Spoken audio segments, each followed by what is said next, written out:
Philip S. is writing, what do recruiters look for first on the resume? The objective, too many bullets, or something else? Well, it's a good question because we don't really know what the recruiters are looking for because every recruiter is different. So because people are different, it's hard to say exactly what they specifically are looking for. Generally, we can get a sense of what they're looking for by thinking about how many resumes they're actually looking at every time. So let's say they have a pile of resumes. When they look at the resume, they will have this sense of comparing. It's the way that the brain works. You have a lot of things that are similar and you're looking for similarities, but you're also looking for something that stands out. So when you look through a pile of resume, what would you look at that would be different from others? It could be small things that if the resume is very organized, which is actually very rare, then it stands out more. Okay, what other things stand out? If it has like a hint of color, then it stands out. Maybe if it has something like a section that is not so usual, for example, a nice selected accomplishment section with some check marks of things that you've done, that also stands out. But should we stand out too much?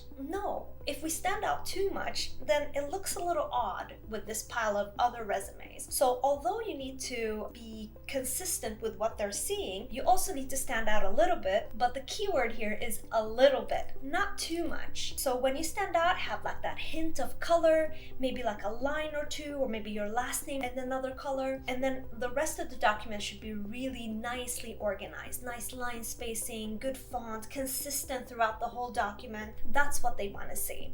So that's the way that you stand out. And apart from that, it's out of our control. So that's something we have to keep in mind too. There's a lot of things that we can do that are within our control, like make the resume organized, add colors and so forth. But there are other things that we can't really control. Is what is the recruiter's taste? What do they like to see? Do they have a special preference?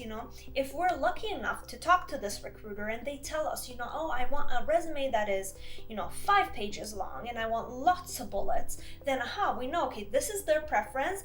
Let's adjust the resume per their preference because they're the ones recommending us for the job, right? But if we don't know, then all we can do is do our best, add as much organization to our document as possible, and send it off and hope for the best there. But try to follow those general guidelines and you'll do really well. You will be very surprised to know that most resumes are not organized. So if you spend time organizing your resume so it looks nice and neat and clean, then you'll make a really good impression.